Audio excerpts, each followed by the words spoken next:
क्या आप जानते हैं कि केवल एक स्तुति का श्रद्धा और भक्ति से किया गया पाठ मनुष्य के जीवन से भय, दुख और अशांति के अंधकार को मिटाकर प्रकाश का मार्ग प्रशस्त कर सकता है? और वो दिव्य स्तुति है रुद्राष्टकम। प्रिय आत्मन, आज हम भगवान शिव की उस परम स्तुति के रहस्य को समझेंगे जो केवल शब्दों का समूह नहीं बल्कि स्वयं शिव तत्व का आह्वान है। ओम नमः शिवाय।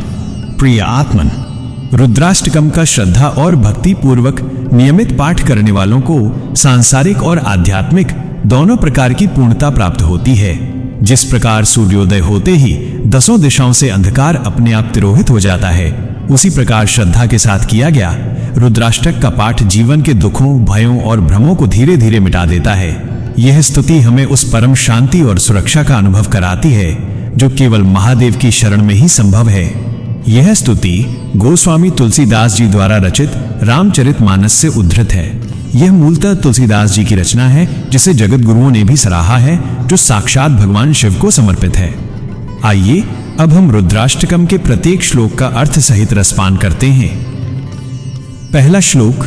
नमामि श्मीशान निर्वाण रूपम विभुम व्यापकम ब्रह्म वेद स्वरूपम निजम निर्गुणम निर्विकल्पम निरीहम चिदाकाशमकाश्वासम भजे अहम।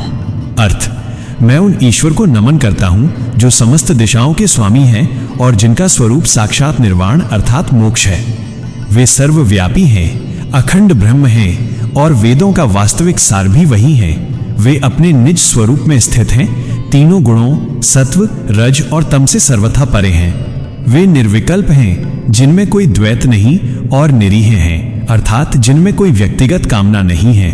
वे चिदाकाश हैं, चेतना का वो अनंत आकाश जो हर सूक्ष्म स्थान पर व्याप्त है। मैं उन्हीं शिव की भक्ति करता हूं। दूसरा श्लोक। निराकार ओंकार मूलम तुर्यम गिरा ज्ञान गोतीतमीशम गिरीशम कराल महाकालकाल कृपाल गुणागार संसार पारम न तो अहम।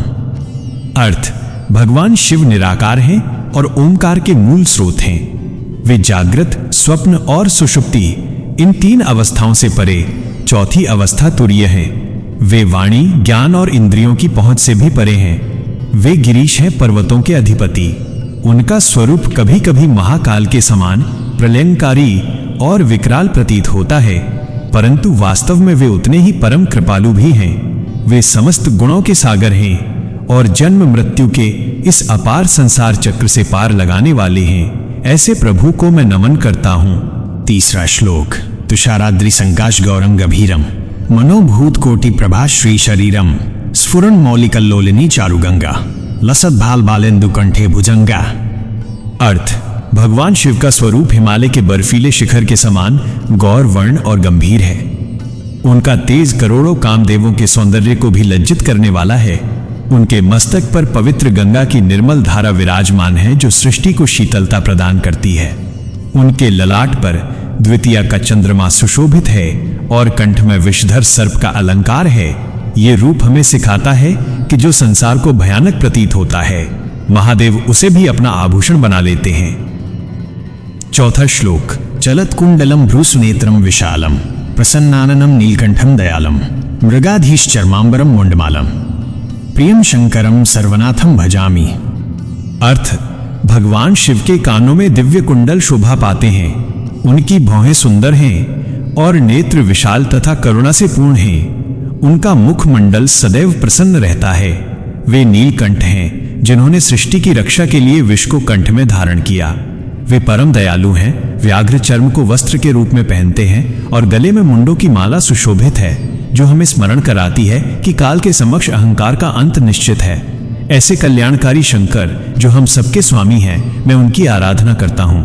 पांचवा श्लोक। प्रचंडम प्रकृष्टम प्रगल्भम परेशम अखंडम अजम भानुकोटि प्रकाशम त्रयः शूल निर्मूलनम शूलपाणि भजे अहम भवानी पतिम भावगम्यम।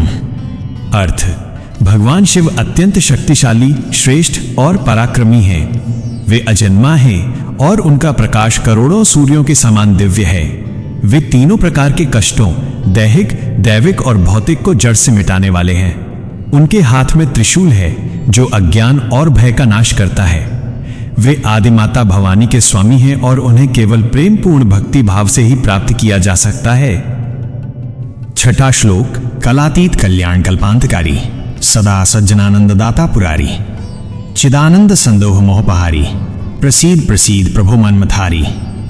अर्थ, भगवान शिव समय की सीमाओं और समस्त कलाओं से परे हैं।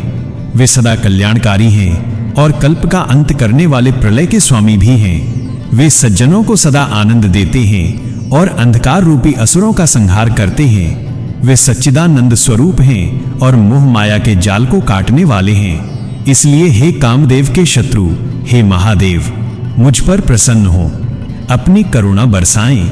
7वां श्लोक। न यावद उमानाथ पादारविंदम भजन्ति ह लोके परे वा नरणम न तावत सुखम शांति संतापनाशम प्रसीद प्रभो सर्वभूत अधिवासम। अर्थ, जब तक मनुष्य उमापति भगवान शिव के चरण कमलों की शरण नहीं लेता, तब तक उसे न इस संसार में सुख मिलता है, न ही परलोक में शांति। दुखों का नाश तभी संभव है जब हम उनके शरणागत हों, क्योंकि शिव केवल मंदिरों में नहीं बल्कि समस्त प्राणियों के हृदय रूपी घर में निवास करते हैं। इसलिए हे सर्वव्यापी प्रभु, मुझ पर प्रसन्न हो। 8वां श्लोक। न जानामि योगम जपम नैव पूजा न तो अहम सदा सर्वदा शंभु तुभ्यम जरा जन्म दुखौघ तातप्यमानम प्रभो पाहि आपन नमामि शंभो। अर्थ, भक्त अत्यंत विनम्रता से कहता है, हे प्रभु, मुझे न तो कठिन योग आता है, न मंत्रों का जप और न ही विधि विधान से पूजा करना।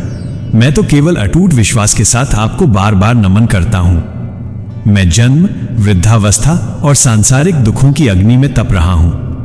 हे शंभो, इस शरणागत की रक्षा करें, मुझे अपने चरणों में स्थान दें। रुद्राष्टकमिदं प्रोक्तम विप्रेण हर्तोषये ये पठन्ति नरा भक्त्या तेषां शंभो प्रसीदति।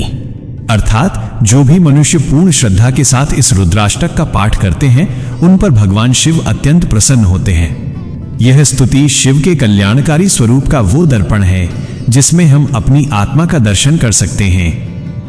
प्रिय आत्मन, यदि आप प्रतिदिन शांत चित्त से रुद्राष्टक का पाठ करेंगे तो आपके भीतर साहस और शांति का एक नया सोपान जागृत होगा, क्योंकि शिव आपकी चेतना की गहराई में ही विराजमान हैं। अगर ये आध्यात्मिक यात्रा आपके हृदय तक पहुंची हो तो वीडियो को लाइक करें, अपने प्रियजनों के साथ साझा करें और चैनल को सब्सक्राइब अवश्य करें, ताकि सनातन के इस दिव्य प्रकाश को हम घर घर तक पहुंचा सकें। हरि ओम तत्सत। ओम नमः शिवाय।